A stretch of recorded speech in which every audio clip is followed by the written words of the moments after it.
Hi అండి, మన viewers కోసం ఈరోజు తోటకూర చట్నీ చేస్తున్నాను. చూసేయండి ఒకసారి. మనము ఒక స్పూను మినపప్పు, ఒక స్పూను ధనియాలు, వేయించిన పల్లీలు, నా దగ్గర వేయించిన పల్లీలే ఉన్నాయి. వేయించిన పల్లీలు వేసిన ఒక స్పూన్ అండ్ హాఫ్ పల్లీలు,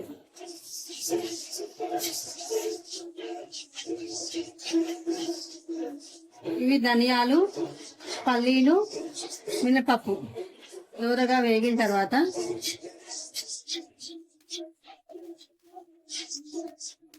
దీనిలోకి 4-5 ఎల్లిపాయలు, అంటే కారంకి తగ్గట్టు పచ్చిమిరపకాయలు వేసి ఒకసారి దీంట్లో కూడా కొంచెం ఫ్రై చేసుకోండి. దీంట్లో కొంచెం ఆయిల్ వేయండి.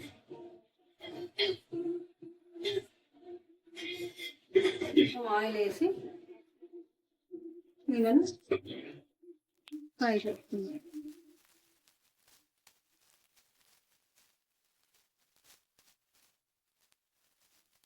ఇవన్నీ వేగిపోయాయండి.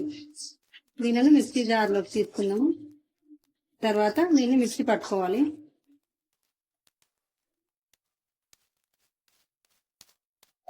ఇదే ప్యాన్లో కొంచెం ఆయిల్ వేసి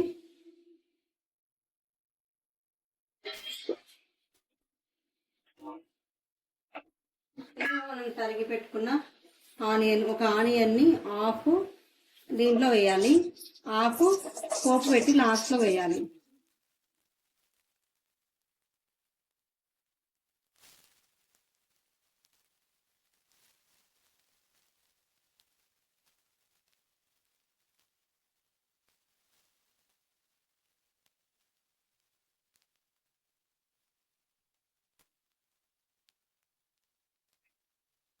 కొంచెం పసుపు యాడ్ చేసుకోవాలి. యాడ్ చేసుకొని దాన్ని ఒకసారి కలిపి మూత పెట్టి మగ్గించుకోవాలి.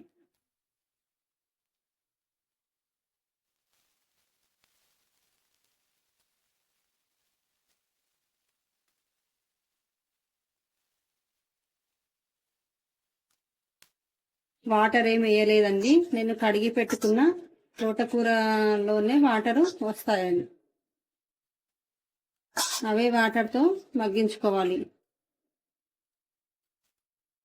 ఒకసారి క్యాప్ పెట్టేసి ఒక 2 మినిట్స్ వదిలేద్దాం, మగ్గిపోతుంది ఆ కూర.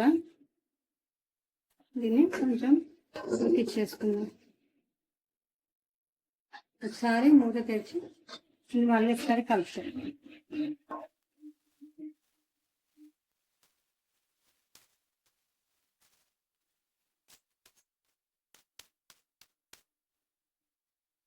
ఇంకొంచెం మగ్గాలండి. మగ్గిన తర్వాత మనం ఒక చిన్న నిమ్మకాయ సైజ్ అంతా చింతపండు తీసుకొని ఇంట్లో వేసి కొంచెం మగ్గించుకోవాలి.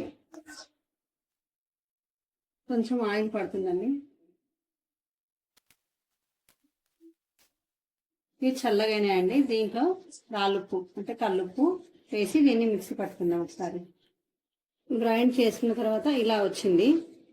ఇప్పుడు ఈ తోటకూర ఉంది కదా, మనము చింతపండు,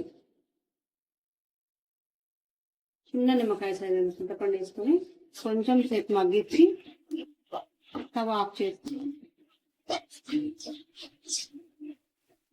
తోటకూర మగ్గిందండి. ఇంకా స్టవ్ ఆఫ్ చేసుకొని మనం దీన్ని చల్లార్చుకొని మిక్సీ ఇంతకుముందు పట్టిన ఉంది కదా, ధనియాలు, మినపప్పు, పచ్చికాయలు ఇవన్నీ పట్టిన దీంట్లో వేసి మనం ఒకసారి గ్రైండ్ చేసుకుంటే సరిపోద్ది. తోటకూర మిశ్రమం అంతా ఈ జార్లో వేసుకొని ఒకసారి మిక్సీ పట్టేసుకుందాం. 2 స్పూన్ల వాటర్ వేసుకుంటున్నానండి. పోపండి.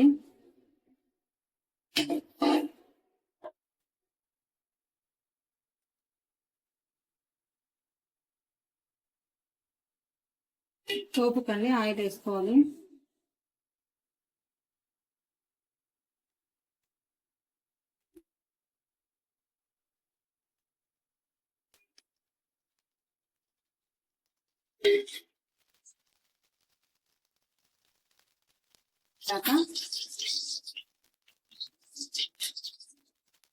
ఆవాలు, జీలకర్ర,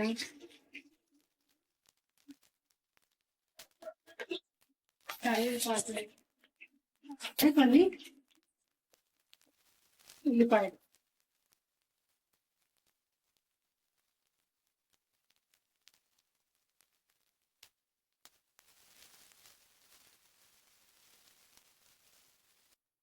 ఆనియన్స్ ఇట్లా బాయిల్ అయిన తర్వాత స్టవ్ బంద్ చేసేసి దీన్ని మనం చేసుకున్న పచ్చడిలో కలిపేసుకోవాలి.